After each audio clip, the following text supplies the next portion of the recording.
All right, good evening, everyone. I want to welcome everybody once again to our weekly Zoom meeting. Today, we'll be talking about turning your skills into a profitable business. Let me tell you my story before I go deep into this. See, a lot of people are struggling not because they are not educated, not because they are not smart, or not because they are not they don't have money or they don't have businesses or whatever. No, why they are struggling is because they don't know how to go into the market, into the city. That's what the scripture says. There was a time Jesus was talking to the disciples, and he was saying that, "Oh, you fools, you will perish because you don't know how to go into the city." Some of us, we have skills that can bring plenty money into our pocket, that will make our bank account be just overloading every day. But we don't even know that those skills you have can make a difference in your life. I'm going to be opening our eyes to those things that can change our financial future. Because there's one thing is for you to be selling something and be making money. Another thing is for you to be doing good salary job and be collecting salary. But most important thing is for you to actually harness the skills you have. I'll tell you my own personal story later. Let's get into it. Turning your skills into a profitable business. What is a skill? A skill is a learned ability. Please, you see that place is underlined. Learned ability. Learn. That means you can learn the skills. It's not compulsory that you bring it from heaven. You can learn it. But it's an ability, which is, we can also say, capability. So a skill is an ability that you have learned to perform a particular action so that you can get some good results and determine execution. It is the capability to do something well, ranging from a physical task, let's say for example carpentry, or to something cognitive task like negotiation. There are people that are very good in talking to other people. When people are fighting, there are people that come in there. If you are watching movies, you see people, they call them negotiators. Maybe in American movies, when you see that maybe some people are in the bank, armed robbers are in the bank, and they want to kill, or they have hostages, they want to kill people. They put a phone to talk to a negotiator. Because you are a police officer does not mean you're a good negotiator. If there are 1,000 police officers in front of that bank, they will still call a negotiator that will come and join them, who will speak with the leader of those armed robbers. So negotiating is a skill that people also learn and make them stand up. That's not where I'm going tonight. I'm just telling you there are different kind of skills. So, but that whatever skills we're talking about tonight is what you can develop through dedicated training, practice, and what? Experience. Training, practice, and experience. I repeat, training, practice, and experience. Let's move a bit further. What are the types of skills that are available? There are different types of skills, categories. There's something called technical skills, which is also known as hard skills. And these are skills, specifically, they are measurable and teachables. The abilities that you can teach and measure, for example, hairdresser, welding, electrical work, carpentry, coding, speaking foreign languages. You can teach people hairdressing. You can teach people carpentry. There are things you can teach that, like handiwork or brain work, that you can teach somebody. Once you teach them, they to learn that thing. It's called skills, and they can use it to make money. The next one is soft skills, which is also known as interpersonal skills. Soft skills are not like handy. They're a bit different. Like that negotiation is a soft skill. Soft skills define how you work, interact with other people, or navigate around your environment. There are people naturally they don't know how to describe road for somebody. If you go on the street and you get lost and you meet them on the road and say, "Please, I'm going to Momi Balogun Street," they will direct you to Oyibo. You get lost. But there are some people they know how to describe. These are what is called soft skills. They learn the skills too over time as they are growing up, but it's soft skills. It's not like you have to carry hammer. These are behavioral and communication abilities. There are people who know how to speak to public. There are people, when you give them a microphone, even there are 1 million people in front of them, they will not be shy, they will talk to them. It's because they've been doing that for a while, they've been practicing. Like we said earlier, in the previous slide, we said that you have to learn it, you have to practice and build experience through it. So, such as teamwork, there are people who know how to gather crowd, they know how to bring people together. Dry head though, wet head though, they bring them together. There are people who don't know how to do it. There are people when they come into a group of people, they are the people that will scatter the place. So they don't have this teamwork skills. It's part of soft skills. Time management skills. Yes, we know Nigeria, African. We have what is called African time. People don't make up time, but you see, time management itself is a skill that people have to learn, especially people who are doing business. Adaptability, emotional intelligence. In a global world today, emotional intelligence is what everybody is looking for. So this also includes life skills, people skills, social skills. Social skills, there are people when you go to a party, they know how to organize a party. They have that social capability. There are some, they are introvert, they just sit down somewhere. So these general skills, which is called interpersonal skills, are also categorized as soft skills. So You can have either the hard skills or soft skills, but I have to tell you tonight that the two of them are very, very important if you want to run a business. Why need skills? Why do you need skills? Why do you need any of these skills? Enhance your problem-solving capability. We all have to know tonight that the reason for our being alive, why we are here or why we're on earth, is because we are here to solve certain problems. Most of us may disagree with me, but that is the core truth. When you were born and you went to primary school and secondary school, one day your parents told you to do what? Probably to get a job. At the job you got, you are solving a problem. In your community, you are solving a problem. If you buy a land and move to a new site, and in that community is a new environment that people are the place just developing, you people will clear the road. You will bring pole and draw electricity to the area. You will drill borehole. What are you doing? You are solving a problem in that community. In the next 30 years, when that community develops, it's part of the effort you put in there that make the place to develop. So all of us are solving one problem or the other in life. Unfortunately, you don't know that for your ability to solve a problem, you can make money from it. When Facebook came out, that boy wanted to solve a problem of connecting all their friends together. There was a company that was doing that before Facebook came. They called that company MySpace. You can go and Google it. Not up to 1 year or 2 years, Facebook came out, MySpace died. What was the purpose? To connect people. Inside that purpose, Facebook boy became a billionaire. To connect people. Whereas you, in your area, there are several people you have connected. Shishi, you know make. Kobo, you know collect. Whereas some of you have referred people to go and buy clothes here, go to this hairdresser, go and do your hair, go to this church. Even your pastors, they've used you to go and do evangelism. You don't know what you are doing. You are using your skills to convert people into the church. When those people come to the church, they give offering. It is the pastor that get rich and you remain like that. I've been in Winners since 1995. I joined Winners Chapel in 1995. I did my training Bible school in Winners 1996. When we moved from Rajoba to Canaan Land, 1999, I was there. I carried Pong on my head like this. We're building that Canaan Land. But I'm not in Winners anymore. The billions of offering the church is bringing in. Pastor Edeko does not remember me, doesn't know me. But I have used my skills to build that place. Is somebody listening to me tonight? Many of us, we use our skills to develop other people's things, but we fail to develop something tangible in our own lives. And hence, we remain the way we are. I'm sorry, some of my words could be so tough, but be very hard on some people tonight. Like I said from the beginning, we've not talked about this kind of a thing in this group, but God led me to talk about it. It's very important. Many of us, why we're struggling financially, is because we have overlooked what is substantial in our lives and focus on something else, thinking that is where our prosperity will come from. Your skills will make you stand in front of kings. Your skills will transform your life. But a large number of us, we don't even know. So the skills you have is to solve problems, and when solving problems, you become rich. Why did we set up Greenfield? Why do you think I don't care? Either everybody is there, everybody is there. I don't care, because one thing I know, and I said that 2 years ago, is that as long as the purpose of Greenfield is to solve people's problems, we are going to be rich. There's nothing devil can do about it. Let devil jump up, hit his head on the ground. We are going to be rich. I'm not in a hurry. When a footballer becomes popular, you don't know the years he has been practicing and training.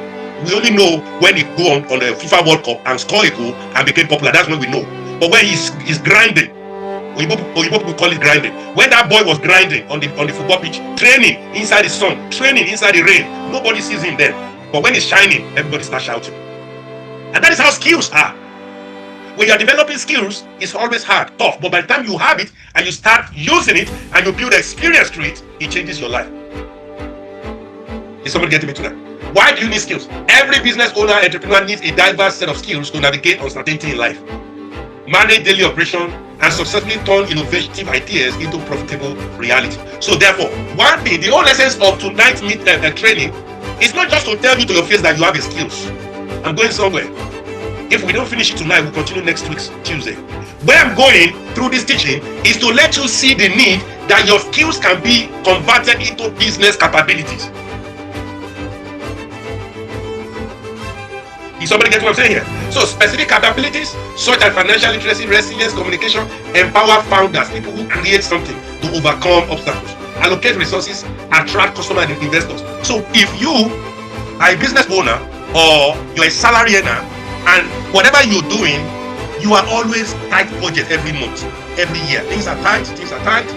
It's not because you're not praying enough. It's just because maybe the business you're doing is not really bringing so much, or the job you're bringing is not doing so much. I know economic situations, everything. And you are trying your best. So the need tonight is, how can we connect our skills into profitable businesses? Why do you need skills? Whether you are launching a startup, you are building a library, creating a local service, mastering the foundational area, whatever is this you want to do, you need to get skills. And I can bet you some of us listening to my voice tonight, we have tons of skills. We are going to get there. So get ready. We have so many skills that either some of us were not developing, or we just abandoned, or we didn't even look towards that area. Every skill solves a problem. Every skill solves a problem. In 1997, sorry, 1997, no, 2007. By 2007, we started Gospel to Poor. We have done Gospel for almost like 9 years. And for about that 9 years, we were impacting people's life, but our own life is not changing. I didn't have 2 shoes. I didn't have 3 clothes.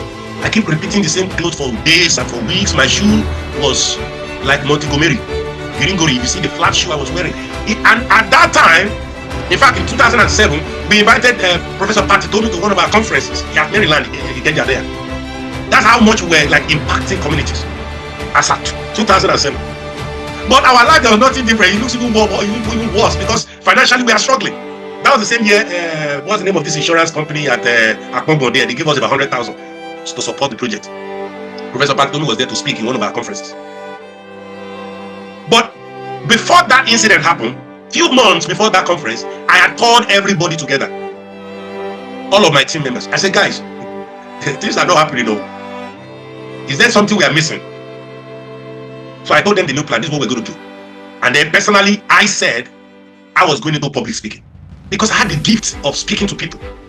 As at 2007, I think we started in 2001 or 2002. We started Work for Jesus, which is the largest youth gathering in the whole of Nigeria as at that time. We gathered close to 10,000 youth from different churches as at 2004.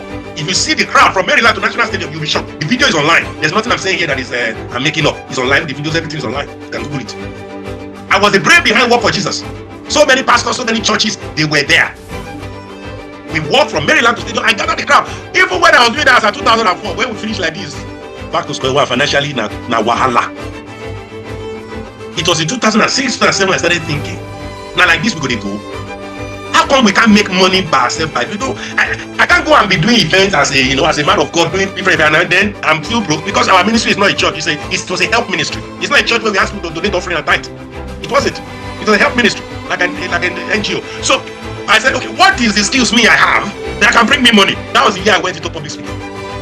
In 6 months, in one Saturday, people will pay money to my bank account, sometimes 500,000, 1.something million for public speaking. In fact, what's the name of this pharmaceutical company?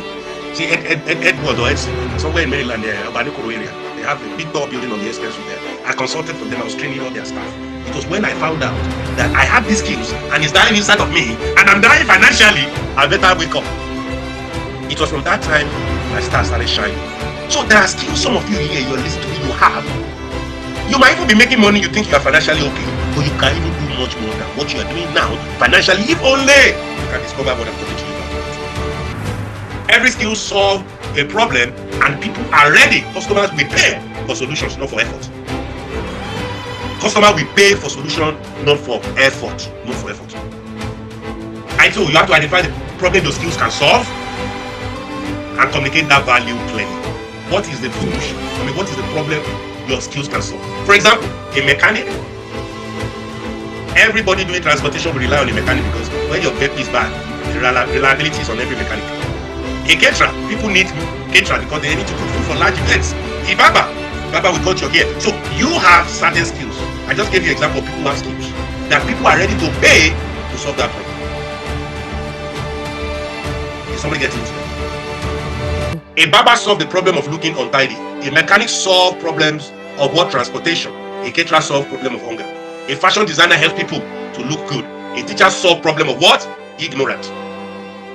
A farmer solved problem of what? Food shortage. The question tonight, what problem does your skills solve? I'd like every one of you to start thinking. I'm going to pause for 2 minutes. I'd like you to look inward and start thinking, what skills do you have and what are the problems those skills can solve? What skills do you think you have, and what are the problems those skills can solve? Because until you identify the skills you have and the problem those skills can solve, you are not ready to move forward. You will struggle financially only with your salaries. You will struggle financially only with your sales. If you're a business person, the money you are making from that sales is all you are struggling from. Whereas one skills can give you 5 different avenues of wealth. One skills can give you minimum 5. Minimum 5. Now let's move further so that I can show you if I'm telling you the truth or not. Every skill solves a problem. So either you are ready to know about it or not. So why turn your skills into a business?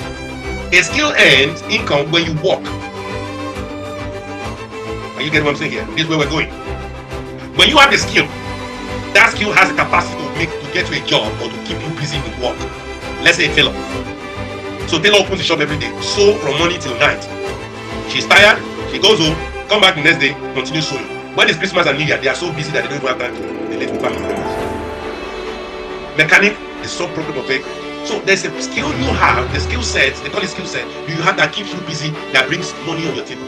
But you see, a lot of people don't even know that skills can become a business for them. Because a business creates a system that continues to generate income through products, employee, repeated customers, and multiple streams of income. I'm coming tonight. I'm talking to somebody here tonight. I want to use somebody in the group here as an example. If you are here, you can unmute yourself. Tell me 1 or 2 skills that you have, and let me open your eyes or something. You can unmute yourself. Let me ask Mr. Babajide, you want to talk? What are your skills? Tell me 1 or 2 skills that you are using today to make money.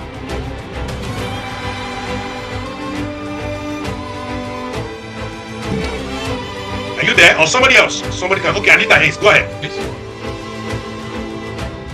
Unmute yourself.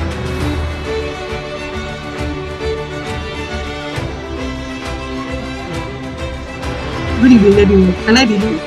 Yes, good evening. We can hear you. Good evening, everyone. One of the skills, there are so many skills I have. Like number 1, I know how to sing. Number 2, I'm a caterer. I'm not using the other one, but I'm doing catering there. So that's the skill. So the catering is what you're doing? Yes, sir. How are you doing it? At times when I get order, I do supply to people. And then, how many orders do you get in a month? It's not, I don't really have much customer now. You have much customer now? I don't have much customer now. Don't have, why do you think you don't have much customer now? Because I'm not really, because I was doing it before, but when I had trains, I pack it. So I'm a new person in this area. So I just started picking up the skills again. Awesome. So I don't really have much customers. Awesome. Great. That was a good example. We're going to use that as we go along. Thank you so much, Madam Anita. Now, if you look at your screen, an example is a tailor who only sold clothes on request as a job. So when Madam Anita, there was a time she has when she was by herself, she was doing the business, but when she has the kids, she doesn't have much time. So there are some family situations that will keep us away from our skills to actually execute the plan. But the whole essence of this training tonight is for us to start looking inward, especially when we say we don't have enough finances. When we say we are broke or when we say we don't have enough money, most of the time, it is very important that we have to know that there are opportunities that we already have that can change everything. There are things we can do that can change everything. Madam, I think you need to mute yourself. There are things you already have that can change everything, that can bring in more money. So that means if you drop it and now you pick it up, and you find out that you don't have customers, and of course, like we said in the previous slide, more customer means more money. If you look up, the first thing you see here is a skill and income when you work. A business creates a system that continues to generate income through products, employees, and what repeated customers. So when you don't have more customers, that means you will not make more money. If you are making more money, then you have enough customers that keeps you busy, and that tells you are just creating a business around your skills, and then you have to put every necessary business systems in place. Every necessary business systems in place. So you won't make it me, myself, and I anymore. No. You will not make it me, myself, and I anymore. You have to begin to now employ people. Once customers start increasing, employ new workers, employ new staff, started creating invoices, receipts, distribution, products. And that's what happens. For example, a tailor who sells ready-made clothes and train apprentices and supply uniform owns a business. Do you see the difference? They are both tailors. If you look at your screen, you see what I'm talking about. Example, a tailor who only sew a clothes based on request. So they say, Madam Anita, please help us cook this one. You cook it to them, and then you put hand. Until another person calls you after 1 week or 2 weeks, let me cook this thing. Then you cook it. So in a month, maybe you only have 5 customers or 6 customers. But that looks like a tailor that is just sewing a cloth on the demand. They will ask you to do it, and then you are doing it, and that's all. It's like a job or a business, small business for you. But you can turn it around when you become that tailor. Now start selling ready-made clothes. So that means she's also selling the clothes that she's not the only one making the clothes. She's a tailor though, but she's now buying other people's clothes that other people sew to sell. So she's a tailor, but creating another avenue of income. It's becoming a business. And then as a tailor, she now has 2-3 apprentices. Don't forget, those apprentices are the one that will do all the logistics. Bolale, oh yeah, you go to Madam Risika, 3 on that bus stop. Go and collect that load of clothes. Maybe that one is Madam Risika that sold the clothes, or Madam Risika bought those clothes from Katangura. But Bolale is an apprentice working with you. You will use that Bolale to go and bring all the extra clothes that you are not the only one sewing, another person sewing it. Oh yeah, iron all this one. Oh yeah, put it in the hanger. You now have a showroom. You'll be selling other people's clothes. Oh, you're not selling your clothes. You have training apprentices, and they also supply uniform to schools. So you can create multiple streams of income around one skill. As a public speaker, I can become an author and be writing books. I can do training for corporate organization. Multiple streams of income. I can start teaching online on YouTube. Multiple streams of income. One skill. What is that one skill? Ability to speak in front of people. That is just the one skill. Ability to speak in front of people. You can decide to use your own to be a pastor. You can decide your own to be a preacher. You can decide you want to be an organizer. One skills. Is somebody going to say yes? Let's move forward. So, you have to learn to discover the business opportunity with your skills, because every skill has business opportunity. That's what I'm telling you tonight. You cannot afford to be complaining every time that you are not making enough income. Why people struggle when they come into network marketing business is because the normal simple skills that they need to thrive in that business, they throw all those skills inside the dustbin when they are coming into the business, and therefore they get discouraged, they get tired, and they feel out of the business. The normal simple skills, the same simple skills most of us use in our mosque or in our churches. When people come into the church, you greet them, you smile at them as an usher, or whichever department you find yourself. That skills you are using in that department, you are using it for free. But when it comes to your own business that will bring money to your pocket, you are not using it. When you find yourself in the church, they say go to this department, you acquire, you are this, you are that. You do everything for free.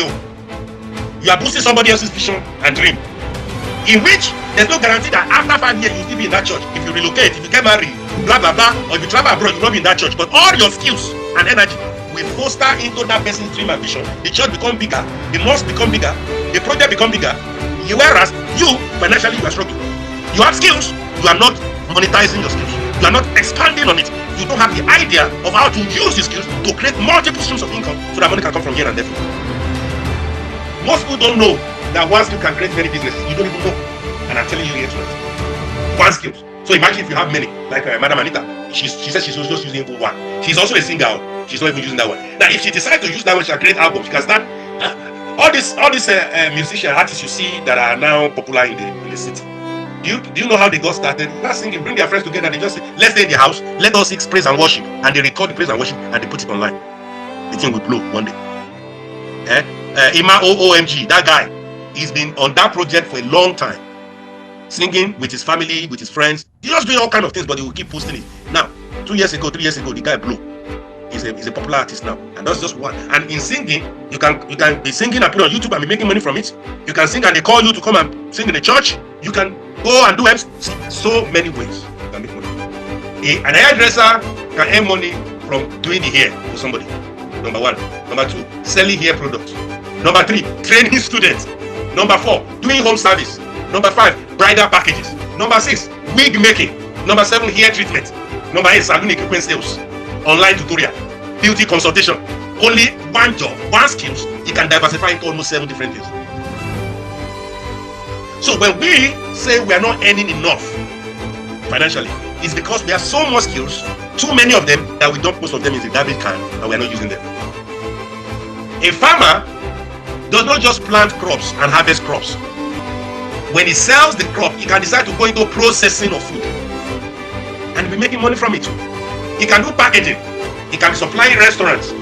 Don't forget, there are people whose business is supplying of restaurants. You know, normally there are people that they just go and buy something from somewhere and go and sell it to another person. They are like middlemen. They make money from that alone. But as a farmer, because farmers don't even make money, and they're the one doing the hardest job on the farm. So don't die as a farmer. I'm talking to somebody here. I'm not talking to a real farmer. I'm using this as an illustration. I'm talking to somebody here tonight. Don't just die on the farm as a farmer, struggling alone. Start thinking of how you can take your gift into the marketplace yourself. Be the one to supply the schools. Because somebody else is supplying the school and not making the money. Why do you think white people are richer than the people who are planting coffee in Ethiopia? Our farmers in Nigeria who are planting cocoa in those villages, most of them don't even have good television in those houses, those mud houses, villages. When you go there, they don't have smart TVs there. They are farmers. But the white people that bought that cocoa from them and coffee from them, they take it to Kudu, they process it. They now sell it as chocolate. They even bring some of them back to Nigeria. They are the one getting richer. That tells you that it is not just to be a mechanic that makes you rich. If you are able to, who knows Cosma? Maduku, or what's his name? Charles. Most of you know Charles. Go and hear about his story. He's selling motor now, but he didn't start selling motor when he started. He started as a what? Is it what they call it? Artisan. Learning. He was learning from his oga how to sell spare parts. That's how he started. Because the guy is thinking rich now. So you need to know your skills. The skills of a man make him stand before kings. A farmer can also be doing training for new farmers. He can make a lot of money. He can do farms, he can do seed production, he can do farm consultancy. So you need to identify other things you can do with your skill that bring money. Each participant should list 5 ways their skills can generate income. So I'm going to leave you with that. As you are hearing my voice tonight, go back to your table. Write down what are the other ways I can exercise my skills and it will bring income for me. In this remaining 6 months of the year, before December, how can I develop this area of my skills, this area of my skills, that area of my skills, so that I can start making money from there?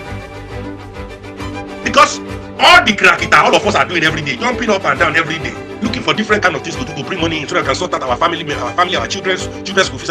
Maybe if we are focused more on one of those skills and develop different aspects around it, maybe our life would have been easier. So do this as an assignment tonight. I'm talking to somebody, I don't know that person, and I'm going to stop on this very slide and we're going to continue next week. Why some skilled people remain poor. But next week I'm going to conclude this teaching because I have to go now. Like I said earlier, I only have 45 minutes. So and the section is recorded. For those who are not here, they can listen to it when we put the video online. Why some skilled people remain poor? Number one is lack of understanding. I can tell you, like I said earlier, a large number of people don't even have an idea that what you already have will change your life for the better. Look at it. Okay. Look at, even using myself as an example. I became very active in the church environment way 1994, 95. As a 96, I was already an assistant pastor. I'd gone to two Bible schools, one in Winners Chapel and the other one in Mount Holy Bible Academy, run by one of our daddy from First Gospel Church. Now, so as a 96, I was already standing in front of people, talking to people. So I had the skills. Look at that, I had the skills. When we started Gospel to the Poor in 1999, that was 3 years later, I already have the skills. We ran Gospel before for 9 years, which is now 2007. That means I carried that skills for almost 11 years, and that skills was not profiting me. Speaking, public speaking, ability to speak, ability to author books, ability to convince, ability to talk to people, stand in front of audience. I've been doing that, and I was a shy person. In fact, as of 1994, when I started going to church, I used to carry my Bible inside the nylon. Because in my area, there are a lot of area boys that we all went to primary school together. And when only me decided I want to follow Jesus, they'll be mocking me when I'm going to church. So I'll carry my Bible, put it in nylon bag, and put it under my armpit. So most of them did not know that it was my Bible that was there. When I'm going to church, they will believe me. It took courage over time before they now know that I have a Bible. It took courage over time in the midst of that they now know that I'm a pastor. Now, this way I'm going. It was lack of understanding that I already had the skills. So when we were doing Gospel to the Poor for almost 9 years, and we were struggling financially, things were not working until I realized, like a prodigal son, that I had the skills to do public speaking with my capability to talk to people. Not until that year, money started flowing into my pocket. So lack of understanding can make people not to even know that you have the skill that can bring money to your pocket. Ignorance. Ignoring life-changing lessons. I have to stop here because of my time. we are going to continue next week. Please make sure you don't miss it next week. Is this subject? I don't know why we are teaching this subject tonight, but I'm 100% sure it's because of somebody in this meeting. I don't know who you are. This message might not be for everybody, but whoever that person is, don't miss next week Tuesday. Thank you and God bless you. I have to stop here because my time is up on what we have to do. But other things have to. So is Pastor Dennis around? Is your friend in the meeting tonight? Okay, I'm saying Pastor Dennis, good evening, sir. I'm saying who else is here? Mary Bobe, Oga Fred, good evening, welcome on board. Oga Fred Pico. Sort out. Good evening, sir. Good evening, sir. Thank you, sir. Good evening, good evening. Madam Anita, thank you for that inspiration. Oga Ben, good evening. Madam Teresa, God bless you. Welcome, sir. I am sorry I have to cut this short. That's why I said you come early. Thank you. God bless you, sir. So next week Tuesday, please come early because I will only take the Thank first you very much. the first 5 minutes of the section. I will take only for the first. So invite all your friends so that we can conclude it. I'll do a recap of what we did today. I'll make sure the video is available for next week, and then we'll continue next week and finish next week. Please, you people, my prayer is God will open the eyes of your understanding, and financially that breakthrough will hit you before this year is over. Amen. God bless you. Amen. Please don't miss next Hello, week. sir. Yes, Madam Mercy. God bless you. Good evening, sir. Good evening. How are you? Okay, Madam. Amen, sir. Thank you very much. I just want to appreciate you, sir. Don't go, please stay small. Okay. Thank you, sir. You know, this teaching you taught tonight, sir, you may not know how you have touched me. So that I have the gift of teaching, Jeffrey. And when you were talking, there was something you said that touched me so much. I have used my teaching to help people grow their business. But to me, I don't think I've used it to like improve myself so much. I can tell you, Jeffrey, if I stand out to defend a product, people will come to ask me, were you there when this product was produced? I'm telling you. There's something I've been longing to do with Aloti Gogo. Every now and then I will keep saying next month, this month. I don't want to tell you the thing, but when I come up with it, is that you are in the spirit. I'm telling you, Jeffrey, you know, when you're talking tonight, I'm like, God, you are talking directly to me, sir. I want to greatly appreciate. You may not know what you're doing. Thank you very much, sir. And I'm telling you that from this night, I'm going to wake up. In fact, Yes, in less than 2 months, everybody wake I'll up. come back to this to tell you that I've done that thing, and you'll see that I've achieved it. Thank you so much. I'm grateful. God bless you. God bless you. Thank you, everyone. I'm going to see everybody next week. Thank you. Pastor Dennis, I'm making you admin right now, co-host, and there are some doubts I'm not going to meeting code. So take over the meeting. I need Pastor Mr. There are some doubts, some word of encouragement from you to the house, so that everybody can stay aligned. Next week we're going to continue that. I'm very sorry. Please, let's confess 45 minutes is my section this summer season because of other family engagement. And I'll make sure by 8 I get started for 5-50 minutes. I'll finish another person. God bless you. I'll see you after. Have a great time. God bless you, sir. Pastor Dennis, please go ahead. Mr. Jide, please go ahead and take control.